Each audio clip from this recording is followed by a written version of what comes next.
Добрый день, друзья, 24 июня. Все снимаю в один день, потому что потом, ой, потом надо будет работать, и снимать уже будет некогда. Мама дорогая, что я вижу? Есть вот такой помидор, который пережил 9-майские морозы. Называется он Pink Brandy. Растет он у меня в 2 стебля, по-моему. И посмотрите, что я на нем нашла. Это первый помидор в этом году. Вот такое чудо. Хочу показать, как поживают помидоры, которые пережили мороз значительно хуже. Те, у которых пропали верхушки, пропали практически все листья. Я хочу сказать, что они очень долго у меня не завязывались.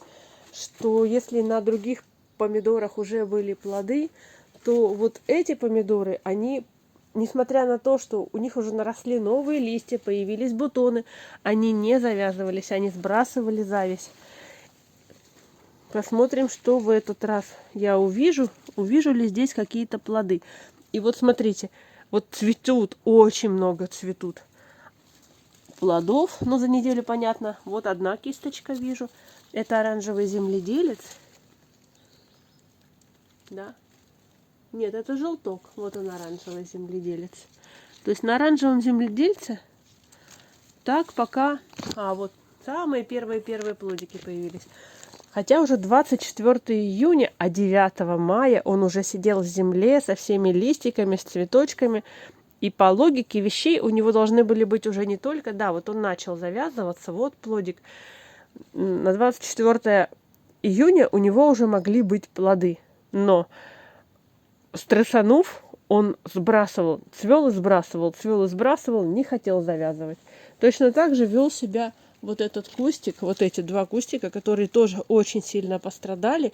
Фактически от них остался один стебель. Это желток и королевская мантия. Королевская мантия вообще очень долго меня пугал. Я думала, что на нем вирус. Листики были скрученные, хилые, тоненькие. Я даже специально именно его поливала. Хотя он влажный был, и вот видно, что капельки росы есть на нем. То есть достаточно влаги. Но вот он тоже долго очень не завязывался. И вот сейчас, только в середине июня, уже нарастив большое количество ботвы, у него появились опыленные завязи. И я так понимаю, что это практически со всеми растениями, которые попали под мороз. Вот желток, он тоже должен был уже быть, вот как пинк. Вот этот вот Pink Brandy. Вот такие у него уже плоды. Я руку подставлю. Вот. Они не особо крупные, но они очень вкусные, очень сладкие. Такие насыщенным томатным вкусом и совсем не кислые. У меня кислые помидоры никто не любит, поэтому у меня все, в принципе, сорта такие, что они вкусные. Вот именно с насыщенным вкусом. Но есть несколько сортов, которые я взяла попробовать, поэтому вот королевская мантия, например, я выращиваю первый год. Вот он вот так вот растет, он индет, и оказался у меня на переднем плане.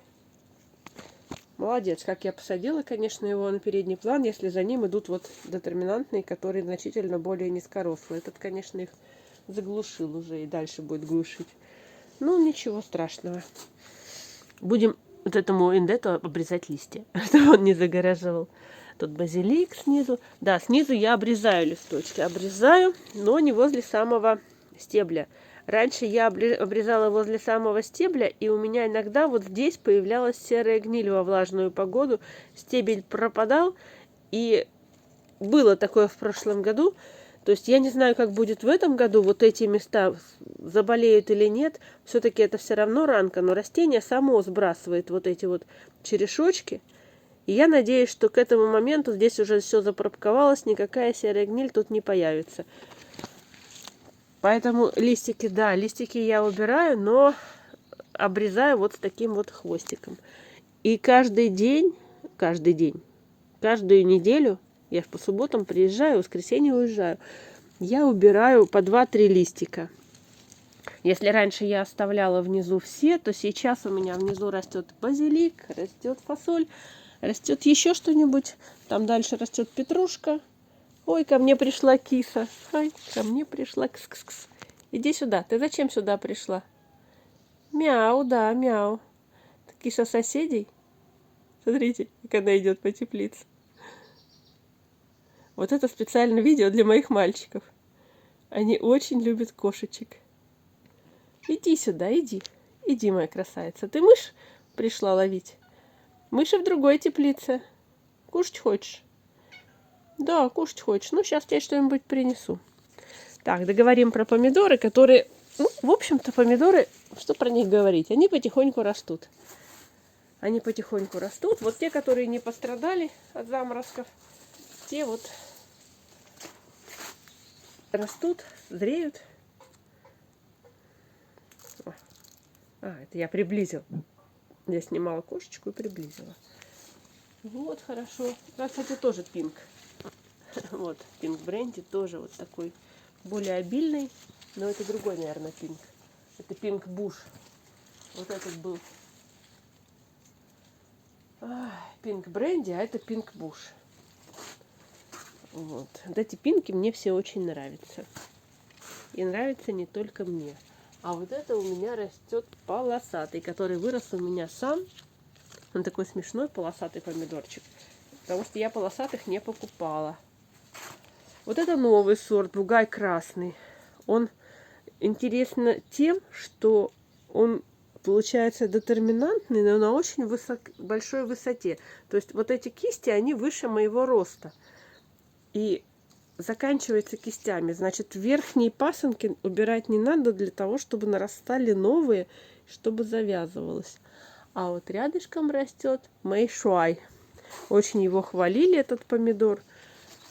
Он у меня много плодов в кисти не дает, по 3 плодика. Растет у меня в 2 стебля. Да, сначала в один рос стебель, а потом я его раздвоила. И вот тут продолжает завязываться. В этом году, на удивление, завязываются не только первые и вторые кисти, но и третьи, четвертые, пятые, хотя днем в теплице тут все 50 градусов.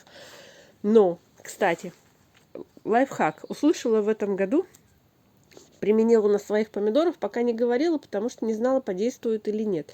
Есть такое вещество, партенокарпин. Продается в садовых магазинах. Разводится, там ампулка разводится на пол-литра, то есть очень мало, и брызгается только на соцветие. И вот я в прошлый раз побрызгала, и в позапрошлый раз побрызгала только на соцветие. И соцветия действительно все завязываются, несмотря на то, что жара. Возможно, это вещество действительно действующее, возможно, просто так складываются условия, не могу сказать. Но вот все, что я побрызгала, все продолжает завязываться. Смотрите, какие интересные. Что это такое? Это алтайский шедевр. Должны быть очень большие крупные помидоры. Вот они только завязались.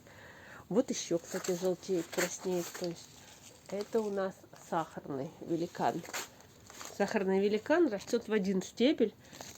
Оставил я им один стебель, потому что уже на первой кисти вот здесь много крупных помидор. Вот вторая кисть, вот третья тоже завязалась, вот четвертая. Он еще пытается дальше расти, но что-то у него не сильно получается. Тут цветочки уже желтеют. Может быть, потому что на него падает вот этот вот красавец. Надо его подтянуть немножко. Сосед, который бугай. Бугай. А действительно бугай. Смотрите, какие широкие у него кисти. Наверное, будут крупные очень помидоры, потому что на таких широких кистях обычно крупные помидоры. Сейчас пойдем дойдем до чериков. Я смотрю, здесь черики тоже уже стараются, желтеют. Смотрите, какая прелесть. Ты кто у меня?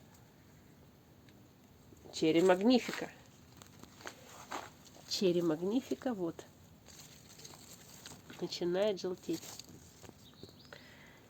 Черри, черри, черри. Ну, черри.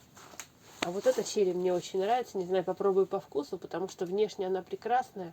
Называется тигровый коктейль. Завязываются все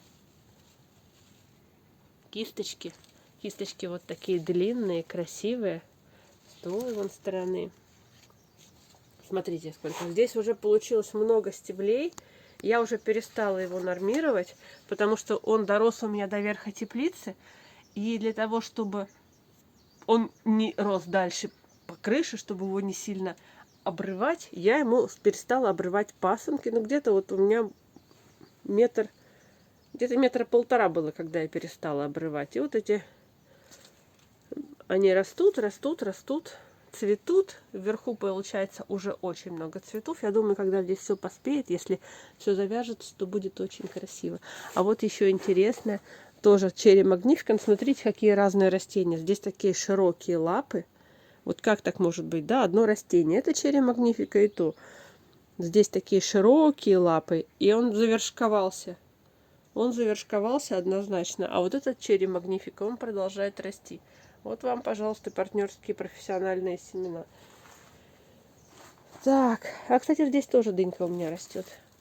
Ну, здесь она в помидорах грустит. Надо ее будет как-то удобрить. Да, вот смотрите, два огурца, которые были посажены рано, которые заплодоносили рано, и они заболели. А все остальные вроде как не болеют. А вот эти два заболели.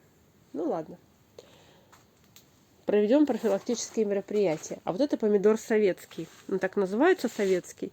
Смотрите, у него плодов-то мало, но зато какие. Зато какие. О, красавцы.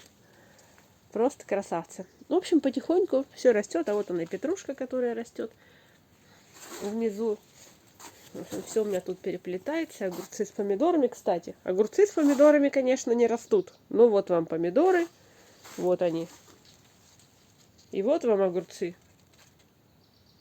Тут лежат 3 капли ленты капельного полива. Одна лежит в помидорах, одна лежит в огурцах, и одна лежит посерединке. Теплицу я днем открываю, родители днем ее открывают. И все всем нравится. Листики тут на каких-то растениях крутятся, на каких-то не крутятся. Но я так понимаю, что это все-таки сорт. Это действительно специфика сорта. Вот нижние листики закручены, верхние не закручены. В серединке пытаются начинать крутиться. А вот рядом растет, вообще ничего не закручено. Как-то сильно закрученные листики меня не сильно напрягают. Вот первое это растение, про которое я говорила, у него, конечно, были, я его даже не снимала. Я думала, что это вирус, и нужно его выкинуть. Но как-то он пришел в себя, понял, что был неправ, этот томат. Все. Хватит разглагольствовать, пора идти работать. Вот такая замечательная теплица на 24 июня. Мне здесь сегодня все нравится. Настроение у меня сегодня приподнятое, благодаря моим растенюхам, которые мне вот такой праздник души устроили. Вот, так что я тоже постараюсь их отблагодарить. Сделаю все так, постараюсь так все сделать, чтобы они на меня не обижались, а наоборот сказали мне спасибо. И в следующие выходные тоже меня порадовали хорошим урожаем. Всем всего самого наилучшего. Всем всего самого замечательного. Всем хороших выходных. Но если это видео выйдет не в выходные, значит просто всем хорошего дня. Пока-пока.